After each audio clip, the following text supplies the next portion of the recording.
Now what we're looking at here is we're looking at our strawberry buoys. They're all tied together so they obviously don't blow off the ship, because that would suck. Some of them are going to blow off the ship when we start to untie this shit. It's just the nature of the beast.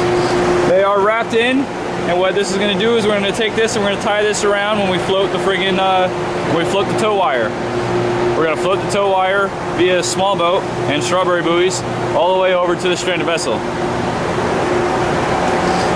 And as you can see, there's a lot of them. And we move back to our beach gear.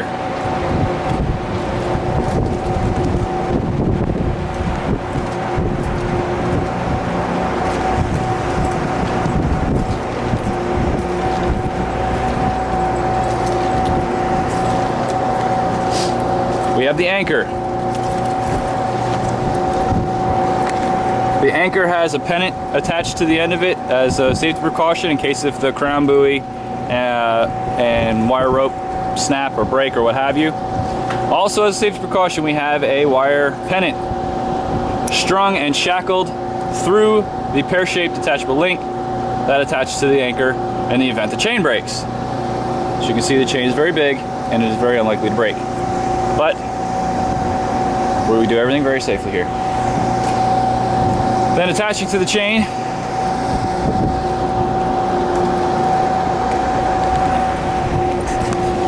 is our pelican hook.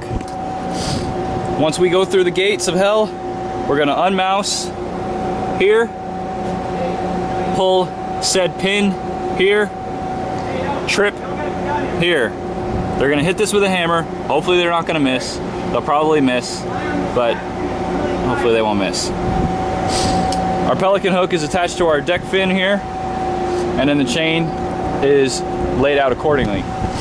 We have the manila line here attached to the chain so that all the chain just doesn't run off the deck at once. It basically creates a strain member. As the chain runs, it's going to pull, it's going to part this line here, and it'll keep the chain from all running into a big fucking pile, and it'll lay it out nice and flat. The chain is then connected in with another detachable link into our spelter fitting, into our leg of wire rope. We have 600 feet of wire rope, two 300-foot sections with a knuckle in between here. Knuckle gets wrapped up, all the bolts and everything is all wrapped up in here so that it doesn't cause any issues, nothing gets bound or hooked. Our wire rope is then seized together again so that way everything runs smoothly, keeps it all nice and neat, and as it pulls it out, it'll only take what's needed as opposed to taking all that it's given. Then we come over here and it's the same principle. The manila line is attached to each leg of the wire rope via a span wire right here. In the event, because it's the first probably 5 or 6 of these are just going to snap. It's just going to part and run away.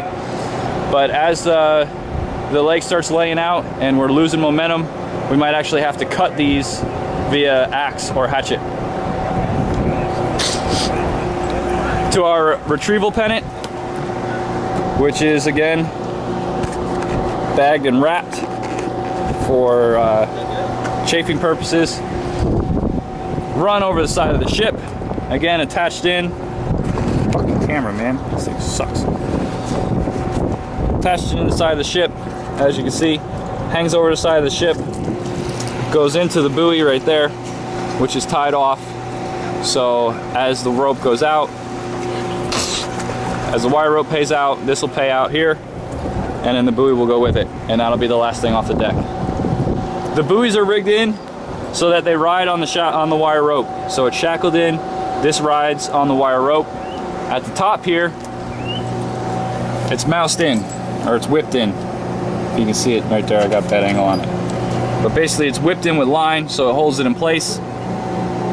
When we go to retrieve it, the small boat will cut that off, attach the messenger into the eye fitting there, the eye splice, pass it off to the ship. Once the ship gains control of the retrieval pennant, they'll disconnect the buoy from said shackle, and then they'll pull the buoy up into the small boat. To prevent any catch hazards on the rear deck, on the aft deck, we weld in any pinch points, and everything gets wrapped with rope.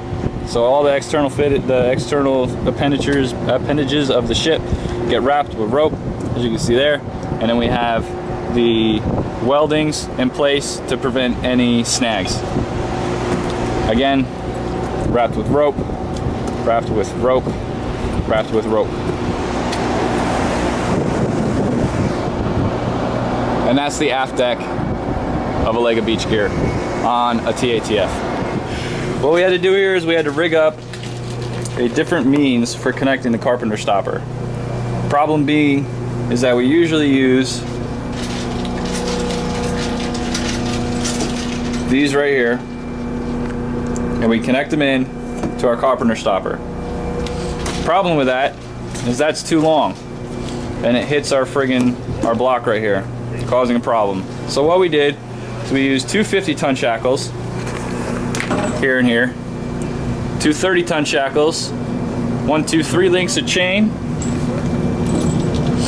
another, I believe this is 30-ton, 25-ton into another 25-ton into the carpenter stopper, and that makes up the Junior Leaders of America carpenter stopper harness assembly.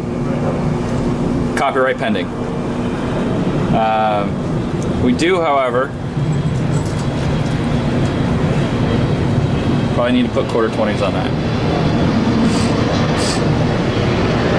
And what this is going to do is this carpenter stopper here, if I can get my fucking camera right, is going to take the weight of the wire rope so we can pass the knuckle from the puller.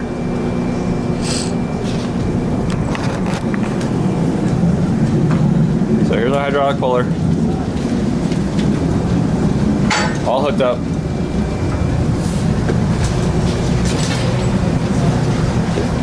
We have our bridle hooked in here.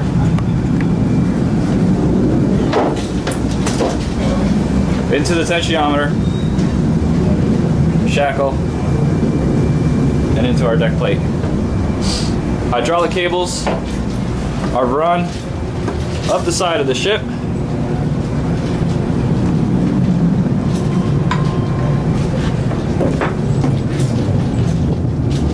All the way up there.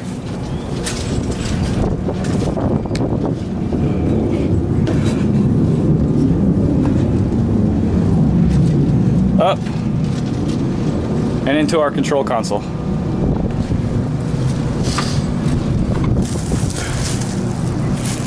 Which is ever so nicely bagged.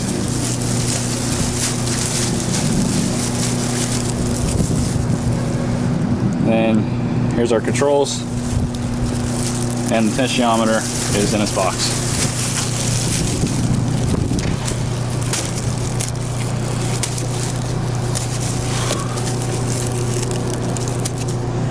And that's up forward.